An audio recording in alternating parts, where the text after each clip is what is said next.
Will Levis is interesting. I watched him throw the ball the other day, and I thought, wow, look at this guy throwing the ball. But then you look at, the career that he had at Kentucky, and he's played with different coordinators.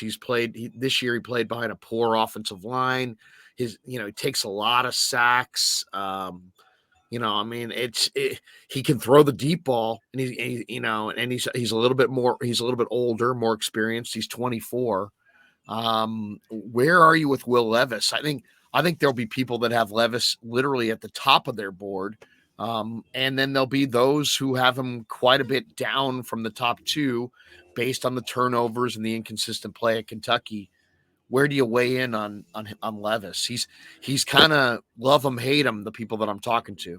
Oh yeah, I would say in terms of the top QBs, he's the most polarizing. Where if you're like myself and you watch the games every single Saturday, and I try to get tape on these guys because I'm projecting player performance in real time. I don't have the luxury of just going back and looking at, here's a full season, here's what I think. I'm doing everything in real time in terms of my player projections. So watching him in real time, it wasn't pretty this season. Right. Like it wasn't all. 7-13 big time throw to turnover worthy play rate.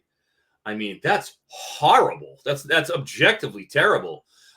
You look in terms of how you mentioned the offensive line, where they lost some really important pieces from 2021 to 2022, not the least of which is, in addition to that, their offensive coordinator, Liam Cohen, who came in for 1 year and really took Will Levis under his wing and called a game that was suited to his strengths as a passer. Whereas opposed, he leaves, goes back to the Rams where he had been an assistant, goes back there as a QB coach, and Rick Scangarello from 49ers. The 49ers takes over, and let's just say it didn't go so well. Mr. Scangarello running the show Right. was not quite the same effect. So the game's being called not good. It was not well game planned. You're talking about a pro guy who came down to college, being an offensive coordinator for the first time, and just being over his head, frankly, in the SEC with Kentucky, dealing with the elite defenses. He was unsummarily jettisoned after the season. It will be one and done at offensive coordinator for Mr. Scangarello.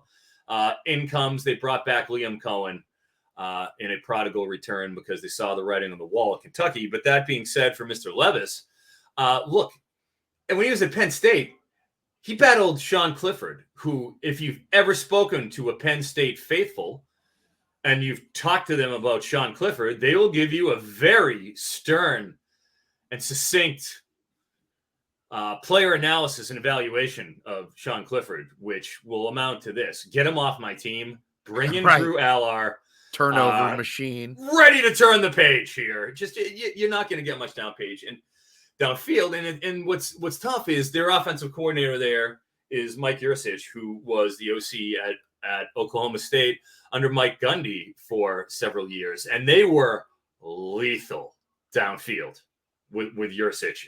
They love to stretch defenses vertically, but you didn't see as much of that, from Penn State in large part because you have Sean Clifford there.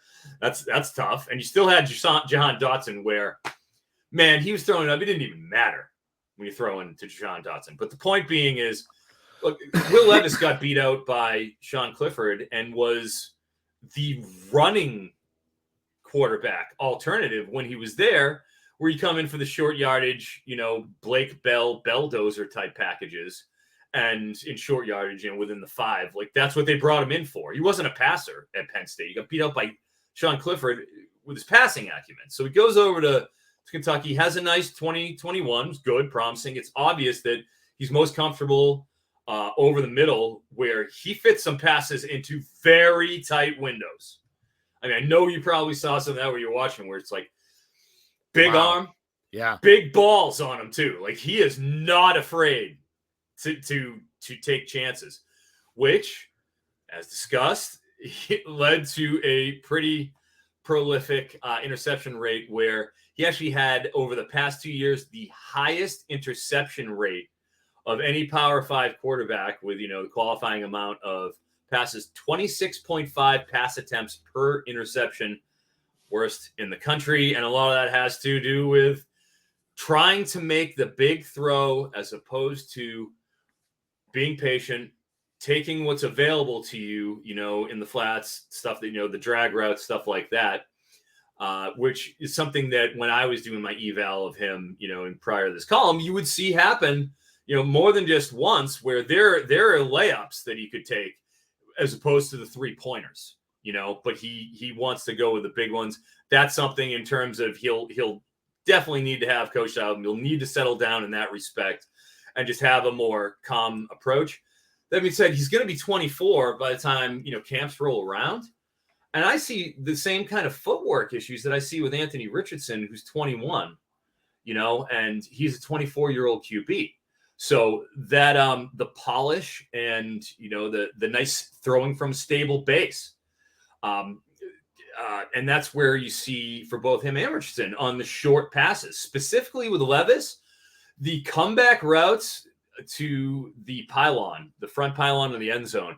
I saw him make 5 throws on receivers, Barry and Brown and Wan'Dale Robinson, wide open at that front pylon, and he's shorting those passes. It has to do with footwork. So that's a concern that I have with him, where at 24 years old, I see the feet clicking, and I see, the lack of stable base. I see him kind of, throwing upright on his toes as opposed to more balance.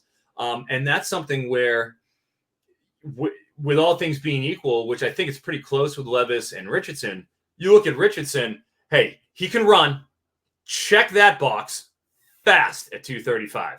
Yeah. Not particularly he's not going to break you down and give you the foot fire, but you let him get out there and let him weave and just allow him to let his hips do the work for him. And he is dangerous downfield, no doubt. And it's just it's something that Levis just doesn't possess. And you throw on the age, all those things, I have to go with Anthony Richardson over Levis. And frankly, I want to see, I'm excited to see Levis throw in person. I haven't seen him in person. I've seen a few of these guys, already, but I want to see him throw at the combine. And I'm real close to moving Hendon Hooker ahead of him, just based on, the leadership qualities I've seen from Hooker. Again, his footwork and his mechanics are much better. Like, he's 25, so it should be, but where he is developmentally, when I watch him and I see, him, how he's, just approaching the position, I just think it's so much more advanced than where Levis is right now. And that's a problem.